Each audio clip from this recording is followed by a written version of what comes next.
welcome. My name is John, and I'm just here to discuss movies on the YT. And if you'd like to join that discussion, go ahead and smash that subscribe button and hit that notification bell as well. And today I am continuing my Zack Snyder review series. This is my second to last review in this series, but at the same time, it's my last actual Zack Snyder review. I'm going to include the Whedon cut in this review series, but it's not really a Zack Snyder movie. That being said, today we are talking about Batman vs. Superman, Dawn of Justice. Now, if you have seen my DCEU ranking, you know I'm not the biggest fan of this movie, but I will say this time around was probably the most enjoyment I've ever had watching this movie. But it still didn't necessarily make me come around as a big fan. And I guess let's just talk about the reasons why, and let's get started. So in BVS, Lex Luthor concocts this plan to basically get Batman and Superman to fight each other, and when that doesn't work, he unleashes Doomsday. And that's all I'm pretty much going to say in the intro part. And so, onto the action, talking about the action. The action is really, really good, but I do think a lot of people overrate the action simply because I know, especially like the warehouse scene, it's like this awesome fight scene. I'm not going to deny that. It's great, but people talk about it like it's far and above fight scenes from like The Dark Knight and The Dark Knight Rises. The action's definitely better than Batman Begins, but I don't see that, you know. Yeah, he moves a little faster and stuff, and he can move his body around. But in terms of the speed, I still don't find it that much faster, you know, than what Christian Bale, stunt double or whatever, does in The Dark Knight, the last two Dark Knight movies. That being said, the action is still phenomenal for the most part in this movie. There are some stuff that I'll have issues with when we get in the visuals section, but overall, it's great action. Moving on to the acting and the characters. For the most part, I love the cast.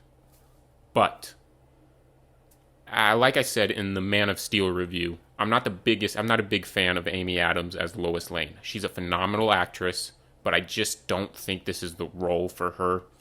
But I actually think, even though I much prefer Man of Steel as a movie, because I'm kind of a fan of that movie, I prefer her performance in this movie as Lois Lane. But then my biggest issue in terms of this acting and characters section here is Lex Luthor. I cannot stand Lex Luthor. The thing with this movie that's always stuck out to me are the villains.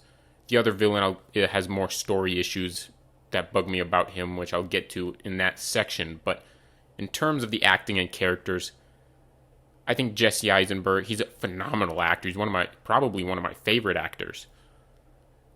And I think he could have done a decent job of Lex Luthor, but I think the writing, mainly of the dialogue in this movie, he's written to be the Riddler.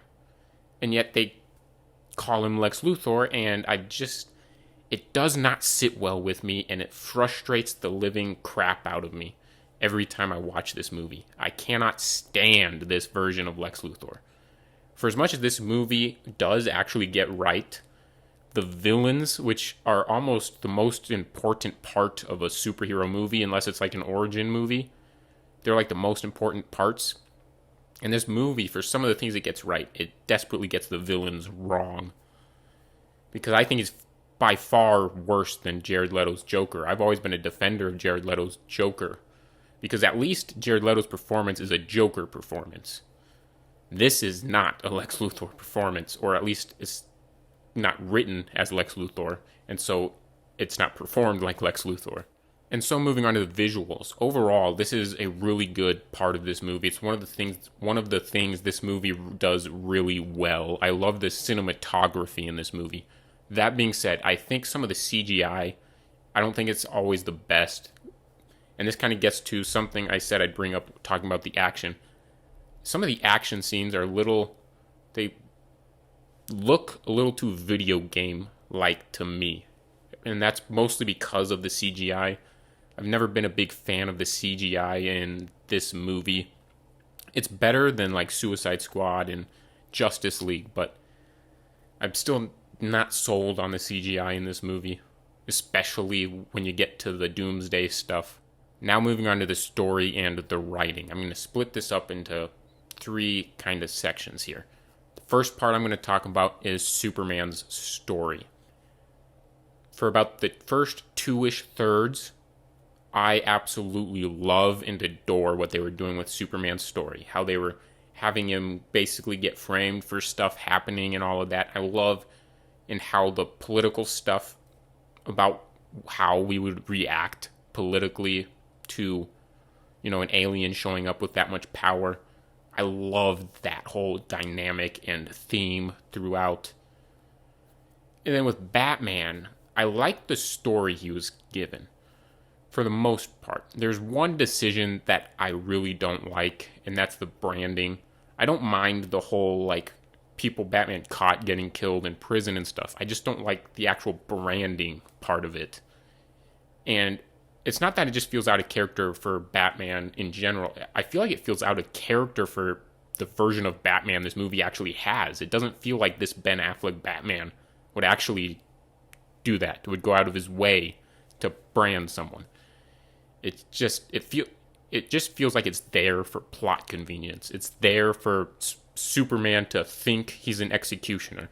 That's the only reason it's there, is to make Superman think he's an executioner. And so it's just simply there for plot convenience to get the two to fight. And it's a plot convenience at the disservice of a character, and I really just don't like that. And now we're going to kind of get into, I guess, Lex Luthor's plan here. For the most part, like I said, I like how he does the framing of Superman for all of these things.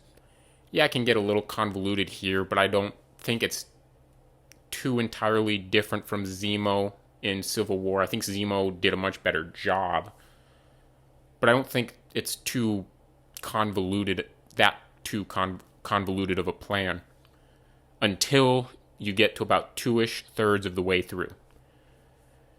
And you introduce Doomsday. Even slightly before that, when he starts making Doomsday. It takes me out of the movie every time. The death of Superman is probably my favorite Superman story. Superman Brainiac probably comes close. Those two are right up there. But I love the death of Superman, that story. And I love Doomsday, at least in that story. I know, there's not much depth to him, but there's not supposed to be. He's just sort of... I just love the story of the death of Superman. But the character of Doomsday in this movie is such a terrible adaptation. They make him into this Zod zombie thing that Lex Luthor creates in this Kryptonian lab. It just feels... I can't stand the way they created Doomsday in this movie. It really just gets under my skin. And that's one of the things that extremely holds this movie back. Because the first two-ish thirds of this movie, I'm on board. Yeah, I have issues with Lex Luthor and the branding, but I'm on board. I'm loving it. I'm still on board, enjoying it and everything. But then Doomsday stuff happens and I'm out. I really just don't like it. And then on top of that, they kill off Superman in the second movie. It feels like a stupid decision. Look, I love Zack Snyder, and it might not have even been his decision. But I love Zack Snyder. He does smart things. He even does smart things within this movie. But just to kill off Superman in just the second movie, before you have a world that's lived in, at least the fans have lived in and everything, it feels stupid to me. That being said, if you're a fan of the movie, I don't want to take that away from you. Okay, these are my personal opinions. I don't want to take that away from you, because I know this movie has a lot of fans, and I've tried to become one. I watch this movie probably once a year trying to become a fan of it. I just can't. I just haven't been able to yet, at least. And then lastly, the sound. This is, in my opinion, the best part about this movie. I'd probably put this up as one of the top 3 Zack Snyder scores and or soundtracks I love the music in this movie, and even on top of that, the sound editing, the sound mixing, and everything. I think it's all great. It's the best part about this movie. I could honestly just sit down and listen to the movie. I'd probably rather listen to the score on like Spotify or something than watch the movie most of the time. But so overall, you can probably tell I'm not the biggest fan of this movie, but I did enjoy it more than I ever have this past viewing. And I'd probably change my recent DCEU ranking a little bit because of that. That being said, I do think the quality of the Snyder Cut could actually slightly move this to a positive rating, like a barely positive rating or score. But if the Snyder Cut ends up not being as good as the trailers look, and as good as Zack Snyder's talent is, like for team up epics like he showed in Watchmen, which is like my second favorite DC movie, one of my favorite movies of all time. So I think the Snyder Cut does have the potential to move this up a little bit in terms of its score and rating. But as of right now, I'm just going to kind of put it down the middle because it is one of those movies that sits on the edge because I do pretty much enjoy that first two-ish thirds. And so I think for as of right now, I'm going to give Batman vs. Superman Dawn of Justice a 2.5. Thanks for watching this video. I know this is one of the more divisive movies out there. So just stay civil in the comments section and tell me your thoughts in the comments section down below. And go ahead and smash that thumbs up icon if you enjoyed this video and this review. And if you didn't, smash the dislike button. At least you watched it. And then subscribe and hit the notification bell as well to stay up to date on this Snyder review series as well as my monster movie review series leading up to Godzilla vs. Kong, 2 March HBO Max releases. And until next time, I will return when I see you again.